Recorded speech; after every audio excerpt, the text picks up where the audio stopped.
সুপ্রিয় দর্শক, আপনারা দেখছেন এসপিএন বাংলা টিভি।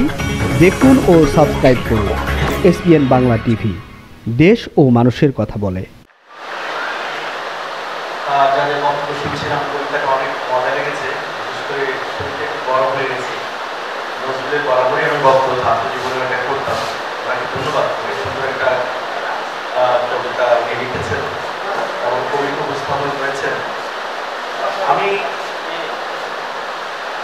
মানবাধিকারের একজন কর্মী, সেই সঙ্গে ছাত্র জীবন থেকে স্কাউট করার কারণে এবং 12 বছর ধরে আমি লায়ন্স ক্লাবের একটা ক্লাব প্রেসিডেন্ট, পাশাপাশি দেশ বিদেশে আমার অনেক স্টাডি আছে, পরিশ্রম আছে এবং পেশাগত কারণে দীর্ঘ সময় দেশের বাইরে ছিলাম, দুবাইতে ছিলাম। আমার বেসিক্যালি একজন আয়ুর্বেদিক চিকিৎসক এবং ঢাকা বিশ্ববিদ্যালয় থেকে ডক্টরেট করেছি সুবিধত্বের উপরে। এই আন্দোলনের সময় আমার উনি শব্দের কথা বলে গেছেন, চমৎকার একটি কথা বলেছেন যে সশস্ত্র হয়নি, সশব্দ হয়েছে। আমরা আসলে আমি আমার রেসিডেন্স এলাকাটা খিলগা এলাকায়, খিলগার কেউ আছে কি আমি জানি না। আমি মনের তাগিদে শুধু সাধারণ একজন ছাত্র হিসাবে, একজন মানবাধিকার কর্মী হিসেবে মানুষের জন্য করা বাল্যকাল থেকে ইচ্ছাশক্তি হিসেবে আমি প্রতিদিনই, এবং আমি দৈনিক আমার যুগের এডিটর, প্রতিদিনই আমি বেরোতাম, নিজে ইচ্ছা করে রাস্তাটা দেখতাম, শুনতে চেষ্টা করতাম আসলে অবস্থাটা কোথায় যাবে। ঠিক খিলগা চৌধুরীপাড়া এলাকা বা রামপুরা এলাকায় যে ঘটনা হয়েছে, যারা অন্তত চোখে দেখেনি, হয়তো নিউজে শুনেছেন, আমি ওই খিলগা থেকেই, খিলগার রাস্তার অবস্থা থেকে বুঝতেছিলাম যে ছাত্র জীবনে পাকিস্তান শুনেছিলাম, পাকিস্তান হয়ে গেছে, মানে পাকিস্তানের যুদ্ধ শুনেছিলাম, সেটা ওই খিলগা এলাকা থেকে প্রতিষ্ঠিত হয়ে গেছে। তো আজকে আমরা বিভিন্ন সংবাদপত্রে দেখছি, আমরা বিভিন্ন কাহিনী শুনছি, যারা শাসনে ছিলেন, শাসক ছিলেন, তাদের বিভিন্ন রূপ আমরা দেখছি। ইমাম গাজ্জালির একটি বিখ্যাত রিসার্চ আছে, গবেষণা আছে, সেটার নাম হচ্ছে ষড়রিপু। কাম, ক্রোধ, লোভ, মোহ, মদ ও মাৎসর্য, 6টি রিপু দ্বারা মানুষ আপনার হচ্ছে বেষ্টিত। তা আমি ষড়রিপু নামে একটা পুস্তক লিখেছিলাম যখন আমি দুবাইতে ছিলাম। একদিন বসে বসে পুস্তকটা শেষ, আমি ভাবতেছি যদি এই দুবাই শহরে এই ষড়রিপু বই রিলিজ করি বা এটা দিয়ে একটা সিনেমা তৈরি করি, তাহলে আমার বইটা ফ্লপ করবে।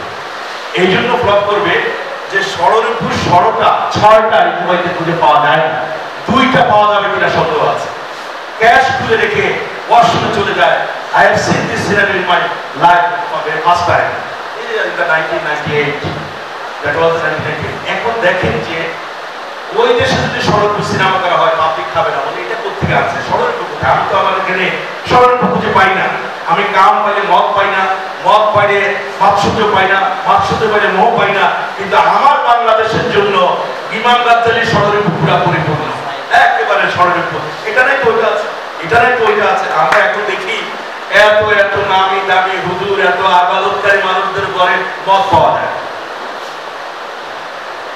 তাহলে আমরা আজকে এই যারা চলে গেছে তাদের কথা আমার শুনতে বিরক্ত লাগে। যারা আসবে, যারা করছে, তাদের মধ্যে এই ষড়রিপু মুক্ত বাংলাদেশ হচ্ছে কিনা, মানুষ হচ্ছে কিনা। ওই যে একজন স্যার বলে গেছেন যে আমার পোশাক দিলে হবে না, আমার ভিতরের মানুষটাকে শুদ্ধ করতে হবে। আমরা আজকে আশাবাদী দেখছি, তবে পাশাপাশি আমরা শঙ্কিত আছি। কারণ অনেক কিছু নিয়ে যারা বোদ্ধা, যারা চিন্তাশীল, যারা গবেষক, যারা রাজনীতিবিদরাই রাষ্ট্র চালাবে।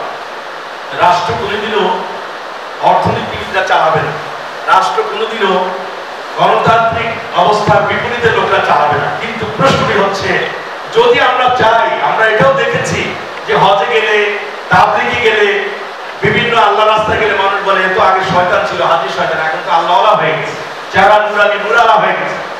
আমাদের মধ্যে এই চেতনাটা আনতে হবে। আজকে মানবাধিকার প্ল্যাটফর্ম থেকে আমরা এটা বলতে চাই, ওই ষড়রিপুটাকে আমাদেরকে মুক্ত হতে হবে। এই মানুষগুলো এমন শুদ্ধ হয়ে আবার করতে হবে। আমরা যদি হযরত ওমর রাদিয়াল্লাহু কথা দেখি, উনি কিন্তু পিচ্ছি হান্নান কালা জাহাঙ্গীর ছিলেন, শ্রদ্ধার সাথে বলছি। সেই পিচ্ছি হান্নান কালা জাহাঙ্গীর থেকে আমিরুল মুমিনিন খলিফাতুল মুসলিমিন হয়েছিলেন, যিনি হযরত রাসূলুল্লাহ সাল্লাল্লাহু আলাইহি ওয়াসাল্লামের আদর্শে এসে। আজকে আমি শুধু এই কথাটাই বলবো যে আজ মানবতার জন্য আমরা যারা কর্মী, আমরা যারা কাজ করছি, আমরা এই মেসেজগুলো যারা এসছেন, যারা আছেন, যারা আসবেন তাদের কাছে এটা দিতে চাই, সংবাদপত্রের মাধ্যমে, বক্তব্যের মাধ্যমে, মঞ্চের মাধ্যমে আমরা এটা দিতে চাই যে এই মানুষগুলোকে শুদ্ধ হয়ে রাষ্ট্র চালাতে হবে। এখানে যারা ছিল ক্ষমতায়, যারা ইতিপূর্বে ছিল, তারাই রাজনীতি করছে, তারাই আমাদেরকে চালাবে।